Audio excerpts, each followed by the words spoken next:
This is one of the most controversial Dragon Ball endings to any Dragon Ball series since forever. And I never thought I would say that. Dragon Ball normally has had some pretty solid endings, but this ending seems to have some people mixed. And by mixed, I mean I'm just now finishing the episode, I'm reviewing it, I go on social media, and I'm seeing a ton of negativity. Now, Dragon Ball Daima has had an air of negativity around it already. I know that it hasn't won some people over, but I think that in this instance, there are people that were fans of it, or at least open-minded, and they were disappointed with the way it ended. However, for my part, I'll just say it felt very Toriyama. Anyway, let's just go through with the review. This is, keep in mind, my review for the finale. I'll give my rough impressions of how it all tied together, but for a full series review, I'll be doing that another time. But just for this episode, let's just jump into it. It's called Maximum, otherwise translated as Zenkai from what I understand. It opens up immediately where the last episode left off. It did not do an opening, which was, I think, a very good choice.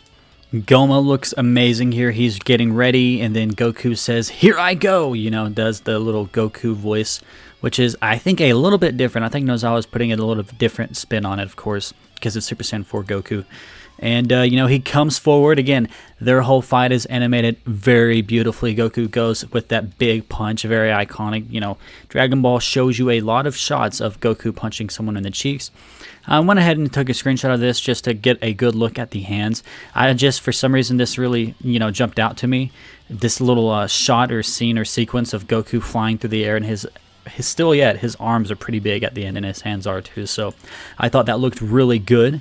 Again, this is a really good looking episode. Goku looks amazing here. And this was a really dynamic shot, just very, they played with it a little bit, as you can see, the pupils here. Very Super Gogeta. If you remember in Dragon Ball Super Broly, whenever Gogeta, they did that little circle shot, kind of circled around Gogeta whenever he was launching the Kamehameha, and it zoomed in on his eye like that. It kind of reminded me of that. Very good looking. And if you look at this fist, it's kind of yellow, kind of like a dragon fist. It's like they were playing with the idea, but didn't exactly execute on it. So it's interesting. I'm pretty sure maybe they did intend for it to be a dragon fist reference, but I just thought it was interesting. And then again, I just wanted to take a screenshot of this because this is absolutely beautiful. Super Saiyan 4 Goku looks absolutely gorgeous. Powering up again, he looks amazing. This episode looks gorgeous. You cannot deny that Dragon Ball Daima has looked gorgeous. Again, look how thick his arms are. It's a very clever thing that they did to make it a little bit different from Dragon Ball GT Super Saiyan 4. Again, I guess this is probably a reference to, Broly. So for once, Goku is not the one getting his face plowed into the wall. Goku is actually doing it to Gomah. Now, for all intents and purposes, it appears that Super Saiyan 4 adult Goku is overpowering Gomah, but it's just not getting the job done because of the evil third eye, the tertian oculus, as it were. And of course, this is a very obvious reference to the iconic Dragon Ball Z opening, Goku raising his fist in the air, and then, the white aura surrounding him, which is, of course, just the regular Super Saiyan 4 aura, but it also works as a reference to the Dragon Ball Z opening. Powering up. Freaking amazing, dude. He looks gorgeous again, dude. I mean, at this point, I think most people were in the camp of, wow, amazing, peak. It looks gorgeous. And he does the Ka-me-ha-me-ha. Again, this is a pretty direct reference to, this shot has been seen several times throughout the series. Obviously, it originates in the manga, so I guess that's what I'll give it credit to, is the manga. But yeah, amazing. Looks awesome. Probably the most powerful and good-looking Kamehameha this series has done, which is, of course, obvious because this is the finale. They went all out on the finale. He goes and, busts a hole in the ceiling of the first demon world, comes out into the second demon world. Oh, wait, this is the third demon world. Yeah, because that's Tamagami 3. So this is third demon world. So he just busts a hole through each layer. And you can see the water from the second demon world coming through. So that was interesting. So I guess it's like an artificial ceiling. So it looks like a sky. And then the sky is just clouds underneath the ceiling. So I found that to be very interesting. Then you can take a look here. They actually did the hole through Gomah's torso. Now, if you guys remember, Dragon Ball Daima is very Dragon Ball Z-esque, and the Dragon Ball Super I don't think they really did too many shots like this, and if they did any holes in any bodies, they were normally like blacked out. So I thought this was very cool that they just went ahead and did it. You can see like the water coming out behind him is a really cool shot. And then of course Goku kind of pulls off the attack for a moment, and Piccolo goes in for the attack, gets 2 hits in, ultimately does not pull it off, and a lot of Piccolo fans were pretty upset by this. So if you're a Piccolo fan and you say, oh, terrible ending for Dragon Ball Daima, they completely, you know, didn't give Piccolo his shine, I can't say that you're wrong, but I don't know that Piccolo necessarily needed this win. I mean, Piccolo did just get a Dragon Ball Super movie, same with Gohan, so that's one criticism that I don't necessarily agree with, like people saying that they're not fans of Dragon Ball Daima, or they think it's bad because Gohan hasn't shown up. Well, in the first episode, they already addressed that Gohan is studying. You know, this is after Buu Saga, so, you know, he's got his studies to think about. And then, of course, we know at this point, you know, Gohan's a bit of a nerd, you know, so that makes sense. And then Piccolo, well, and again, Gohan just got a movie, so I wasn't really like, oh, give me Gohan. You know, you guys never do anything with him because they just gave him Beast, you know. And then Piccolo, I don't know what to say. This isn't Orange Piccolo. You know, he wasn't going to be a powerful fighter. This is still, at this point in the Buu Saga, Piccolo was still getting, you know, outmatched in terms of power by Gotenks, remember? The basic philosophy was Piccolo was weak, but he could still be of use to teach Goten and Trunks to fuse. So again, I mean, this is still Piccolo of the Buu Saga. Now, if we're talking superhero Piccolo, he could have done something, but again, I'm not necessarily disappointed by this like most Piccolo fans are, so I guess it just is what it is. Then, of course, Gomah remarking on the fact that he tried to remove the third eye. I thought this shot was beautiful, like the shining and stuff. They did great stuff there. Now, this is interesting. They set up with Dr. Arns, who's saying there could be more hints in that book. They're setting up the idea that the book has more secrets of how to basically defeat Gomah and remove the third eye from his head. But that's not what happens, which I found to be very interesting. She's throwing out the idea, but they don't really pick up on it, because Ku, of all people, hits him 3 times and basically causes the third eye to come out. Goku, like all of us, are shocked.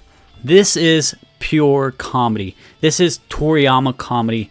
This is like the best way to conclude the 40th anniversary series of Dragon Ball, is a gag.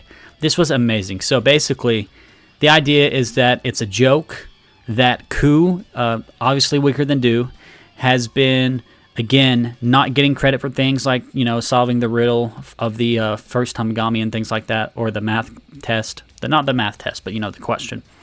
And he didn't get any credit for it. And he's still like a positive, good kid, you know, a good guy. I don't know if you would call him a kid or a guy. I guess probably a guy, kind of like in the same way that you would call Piccolo a guy, even though he was pretty young whenever he was birthed from the egg, but he grew up pretty quickly. I guess that same philosophy applies to Ku, even though he's not that old. He's still, I guess, considered an adult, you could say. But, yeah, I mean, I liked it. This is probably like the thing that is causing a lot of controversy among people. There are people saying like this is a bad writing or a bad ending for Gomah. Again, Gomah was being overpowered by Goku. I don't know how I would have felt about Piccolo just getting the eye knocked out and then Goku destroying him. This was unexpected. And I think I like it also for just being unexpected. I mean, we could have had Piccolo knock the eye out and then Goku finishes him off, or maybe not even finishes him off. You know, they do end up taking him prisoner. So you could have had Piccolo just knocking the eye out and that would have been it.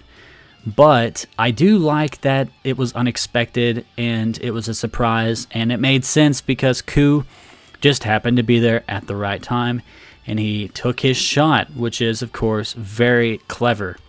Makes sense. And then Glorio just obliterates the eye, just steps on it. And at this point, before the post-credit scene, I was like, okay, pretty simple way to destroy like an ancient relic that's supposedly all-powerful. So interesting, right? And then Ku finally gets his flowers. You know, all of this whole series, people, even whenever Ku was introduced to the fans hated Ku. And I think there are still a certain population of people that still hate Ku in the fandom, but I think that people kind of warmed up to Ku, and Ku was like a very controversial figure. You know, people were doing fan art trying to make Ku look cooler and edgier. He didn't need to look cooler and edgier. He just is a nice guy. He's a Cyberman mixed with Majin Buu's DNA and Arinsu's spit.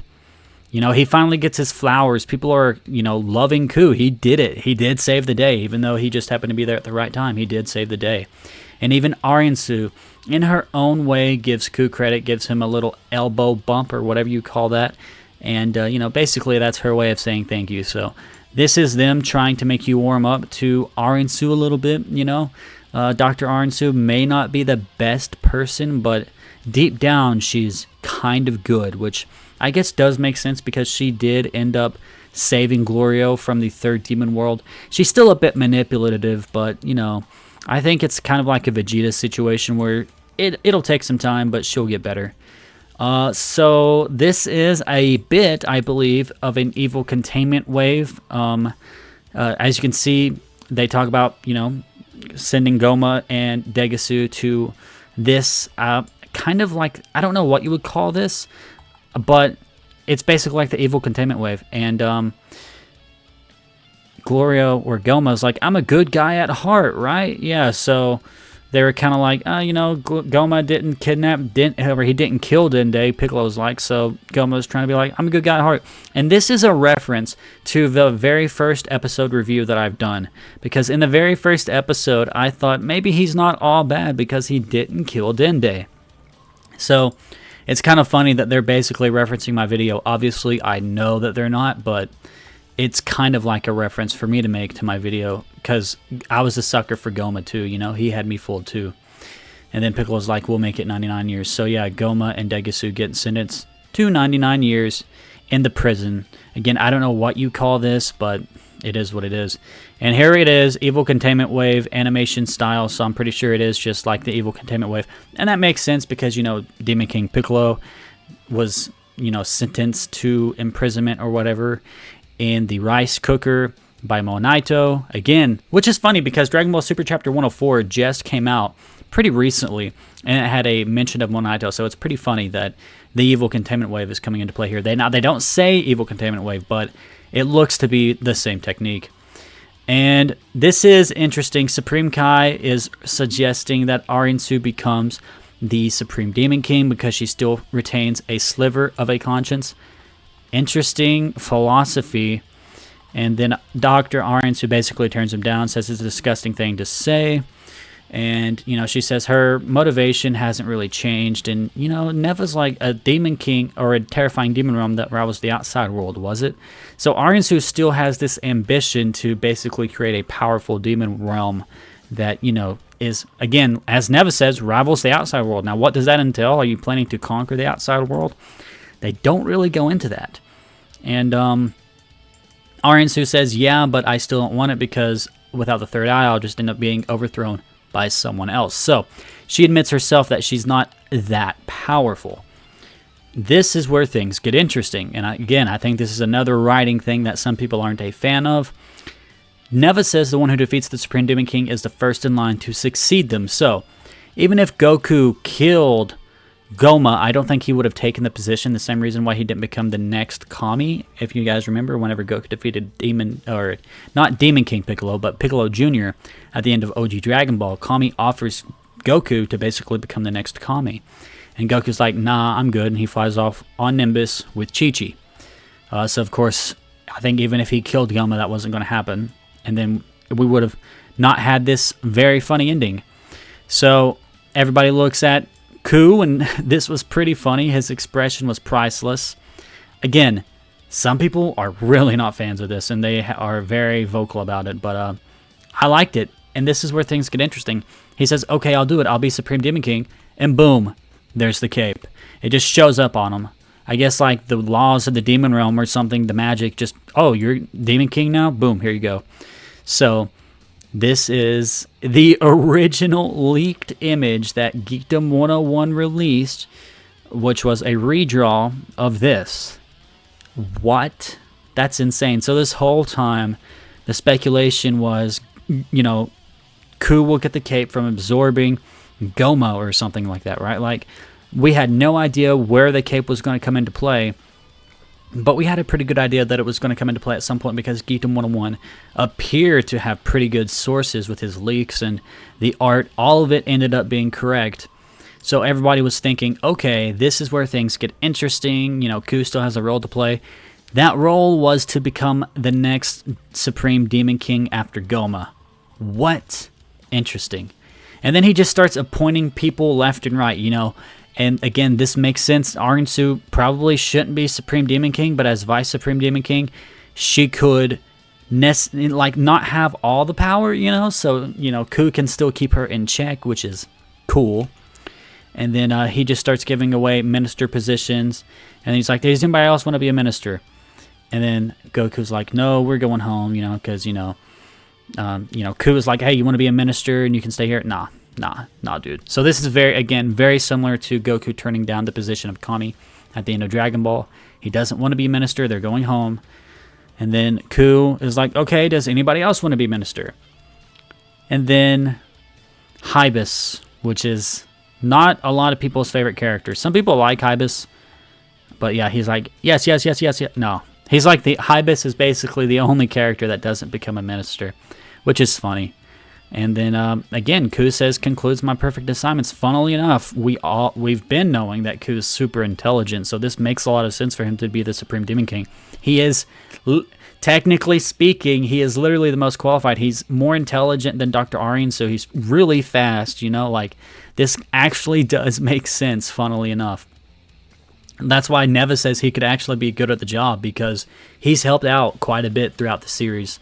And I never really saw this happening. I think that's why I love it. It's funny, but it makes sense. Like, it's like out of the blue. Nobody could have guessed Ku being the Supreme Demon King, but here he is with the cape. And he gets, you know, he basically tells Dr. Arinsu the plan. Let's make the Demon Realm a scary yet good place to live.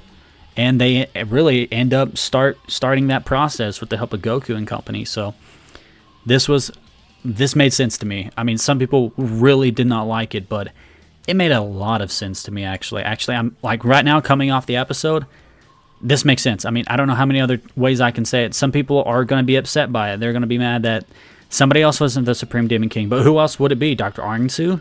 No, not necessarily. No, Neva, no. This literally is it. That makes sense. You know, they go out and, you know, everybody's celebrating. Good for them. I'm happy about this. So this is the new rulers of the Demon Realm. Makes sense. All right, and basically they are being sent off, and Bulma finally gets her Modulite, and of course Pansy says this was all taken from Gomah's palace. So I wonder what all this could be used for. I guess this is just a way to give a conclusion of sorts to Pansy's and Bulma's relationship, their plot or whatever. But I would like to get more payoff, like maybe of Bulma designing a ship, or this is just right off the top of my head, this could be them tying into the future, and maybe Bulma will make a plane, of course, for the Demon Realm for them to travel in. And then later on, they could revisit the Demon Realm using this Magellite. Maybe that's why they introduced it here. That might make more sense. And there could be more if we take a look at that post-credit scene at the end of this review. But here is some interesting stuff. Again, for you super canon truthers, this is going to shock you to your core. So basically, Goku says that Buu was really strong, so I trained a lot after fighting him. I wasn't sure if it would work, though. This is, of course, in reference to Super Saiyan 4. Vegeta brings it up, and apparently, Goku can use Super Saiyan 4. Not just in the Demon Realm, because he says he was training a lot after Buu. He wasn't sure if it would work. So, if you are coping, if you're like, no, this could still mean that Super's canon because we've only seen him transform in the Demon Realm, maybe, but that's like a sliver of a chance of being true. It appears what they're saying is he could transform at will no matter where he is, because they don't put any limitations on it whatsoever. Now they could, if they do a Season 2 or a Dragon Ball Super revisits it, they'll be like, yeah, I thought I could transform into Super Saiyan 2 or Super Saiyan 4 anytime, but as soon as I got out of the Demon Realm, that didn't work. But for the time being, This isn't good for you super canon truthers. Now keep in mind, again, this is a bit ranty, but bear with me. In Dragon Ball Super, Goku gets all these different transformations, and he sees Bulma and Vegeta, and he keeps training with Vegeta. All the way up until the superhero saga. And now the superhero saga, or movie, or arc, whatever you want to call it, that's like less than a year before the end of Z. And then whenever you get to the end of Z, Bulma says that it's been 5 years since her and Vegeta have seen Goku. So even Super directly retcons Dragon Ball Z pretty, stupendously, pretty substantially. So I don't think like retcons or minor inconsistencies like this is the end of the world. I mean, Goku says that he doesn't have a transformation beyond Super Saiyan 3 whenever he's fighting Beerus, and we never see Super Saiyan 4. But again, we've also got contradictions from Super that contradict Dragon Ball Z. So I'm personally not broken up about this. I could see some people like freaking out over this, but it's not really that big of a deal to me. And then, of course, I love this reference. This is, of course, a reference to whenever Vegeta said it earlier in the series. It's like a bargain sale of Super Saiyans, of course, bringing that back from the Buu Saga whenever Trunks and Goten were also Super Saiyans. And then, Goku basically lays, hey, you turn Super Saiyan 3 too. And then this was funny cope from Vegeta. Vegeta's like, it's Ultra Vegeta 1. So, no, it's not Vegeta. If you've heard, they just announced the DLC for Xenoverse 2. And it's Super Saiyan 3 Vegeta. Sorry, dude. Sorry to disappoint you. Now, I liked this. This was interesting. So, basically, Neva is inviting Dende and Piccolo to go stay in the Demon Realm with him. Dende says he has his duties back on Earth. Piccolo's like, nah, I'm good. But Dende says he'll ask the Namekians who lost planet Namek and have been reduced to nomads. And then Neva says, I look forward to that as I wait here. Now, what in the world is Dende talking about? Because I'm pretty sure at this point, the Namekians relocated to New Namek, right? Didn't that happen? I believe it did. And then New Namek was actually featured in Dragon Ball Super. So again, this could, be contradicting things that are in Dragon Ball Z, which is crazy. Because Dende, wasn't he on New Namek during the Buu Saga? Whenever Goku, or was it the Cell Saga? I can't remember which saga it was. I think it was the Cell Saga. It was the Cell Saga, because in the Buu Saga, Dende was older. But in the Cell Saga, after Namek was destroyed, I'm pretty sure Goku went to New Namek and got Dende and brought him back to make him the new Guardian of Earth, right? And now he's like, who lost planet Namek and have been reduced to nomads. So what is going on here? This is, again, is this a contradiction to Dragon Ball Z? Am I forgetting something? Or are there still Namekians who didn't settle on New Namek and they're just on Earth and now they're going to settle here? Maybe that's what he's talking about. But again, we got a contradiction to Super and a contradiction, I guess, to original DBZ. And then, of course, Goku gets thanked by King Kadon from the third Demon Realm. Again, more setup to the Demon Realm being brought back. Ku says if things get hairy again, come save us. Which, of course, is basically a teaser. Like, if they don't return to the Demon Realm, I would be fine with it. But at this point, it seems basically set up. And then, of course, by the time I took this screenshot, the credits started rolling. But, it was a bye-bye moment. Everybody happy. So, I will go over, all the credits because there were, visual gags and things in the credits I want to talk about. And then also the post-credit scene. But, as far as the episode overall and the ending, I know there's several people that were disappointed by this ending. As for me, though, I really enjoyed this ending. I thought this ending was fitting. This was, I guess, like a 20-episode Dragon Ball Anniversary anime. I never had high hopes. Now, there was one thing. The fusion bugs never got used. They set them up and never used them. I would have used them. I don't think it was a good decision to not use them. Basically, they just ignored it. The pouch fell out. We thought the pouch was going to come back into play because they put a focus on the pouch falling out of Goku's vest or his gi, but they never, ever, ever, ever addressed it. Not a single time in this episode. So there's fusion bugs just laying around in the Demon Realm somewhere that somebody's going to accidentally eat, I guess. But yeah, I could see that being one thing that really upsets people. I don't like it myself, honestly. I don't like it myself. I would give this episode, as an ending to Dragon Ball Daima, I would give it a 9 out of 10. And I say that because, again, I got to take 1 point off because of minor things like some contradictions that don't necessarily make me dislike this episode, but it takes it down a little bit because just me like being taken out of the episode to be like, what, huh? Is, like, makes it a little bit of a less enjoyable experience, but not that less. That's why I only give like a 0.5 away.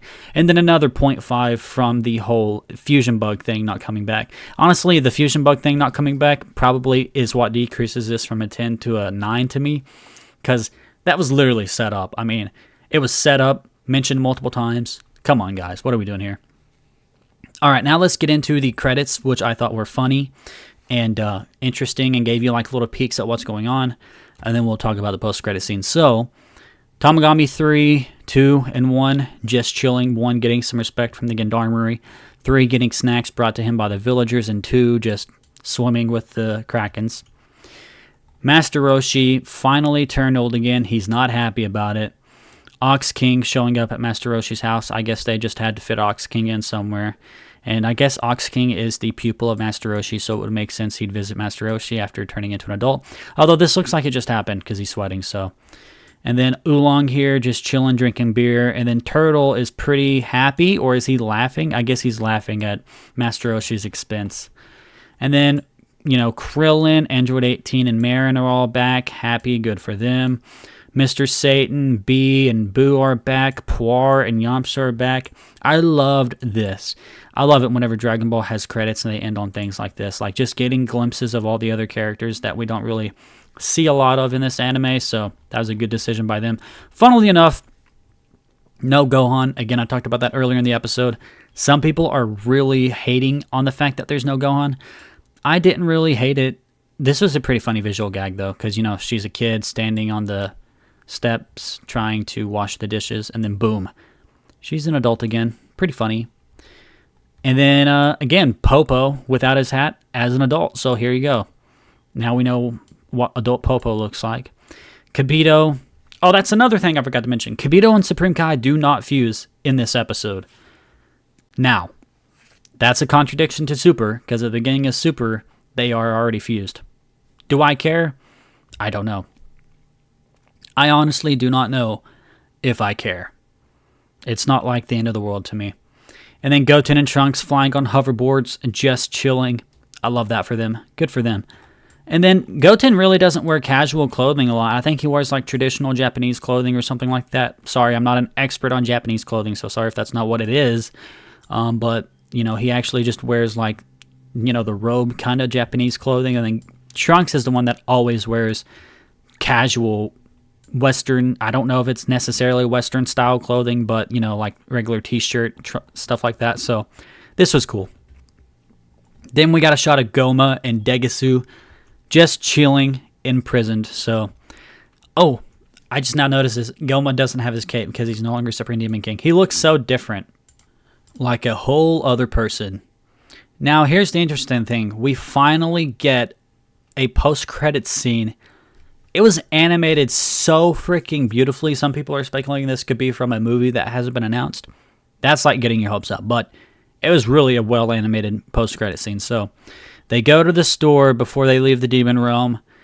Bulma sees the bugs. She thinks they're disgusting, but butte bugs make your skin supple. Bulma says she'll take all of them. So another contradiction to Super, because if she takes all of these bugs, I guess you could still say that she runs out, and then by the time of Super, she has to make wishes on the Dragon Balls, but a little weird. That's like gray territory. And this is the big one. Their tertian oculus is called Evil Third Eyes. What? The end. What in the world? So, this was a 20-episode anime. Is this like a seasonal anime? Are they going to do a season 2? That's the question on everybody's mind. What is your intention here? What was the original intention, Akira Toriyama? Were you planning to do more episodes of this anime before your passing? Is this going to be brought back up in Dragon Ball Super? And if it is, are they going to explain the contradictions, or are they just going to ignore them? There are a lot of unanswered questions. A lot. Super Saiyan 4, the bugs, the fusion bugs, like several things that got brought up that didn't get concluded, but the story itself got concluded. We got a new Demon King. I really enjoyed the episode. There, again, not a perfect episode. There were some things that needed to be addressed that they didn't address, but I don't know. I think the amount that I loved it is so high. And again, I'm just coming off of it. I'm giving it a 9 out of 10. My final verdict is maybe an 8.5 out of 10. No, a 9. A 9 out of 10. I was going to say maybe an 8.5 because they have this post-credit scene that's setting up something, and we don't know what it is. But I guess we'll find out one day, you know? And if we never find out, and you go and watch this review and you're like, it's been 3 years since Daima and we still don't know what the post-credit scene was about, then I will consider this an 8.5. But that was Dragon Ball Daima. In a nutshell, this was my last review for Dragon Ball Daima. I'm really going to miss this series. Whatever next Dragon Ball anime we get, whether that's the remake that a lot of people are talking about or the Super anime returning, it needs to have this quality. No matter if you enjoyed this ending or hated it, and it seems like it's a pretty split ending, you can't deny it. It looked gorgeous. The animation was super, super, super, super, super solid. And Dragon Ball, this needs to be the standard going forward. It was amazing. Simply phenomenal. What a great anime. Anyway, this review, again, I said it was going to be a little bit ranty. We're at 31 minutes. We're going to go ahead and call it here. Thanks for watching, guys. If you enjoyed, make sure you leave a like, comment down below, and subscribe to keep up to date with all things Dragon Ball news and commentary. And I will see you in the next one. Peace off.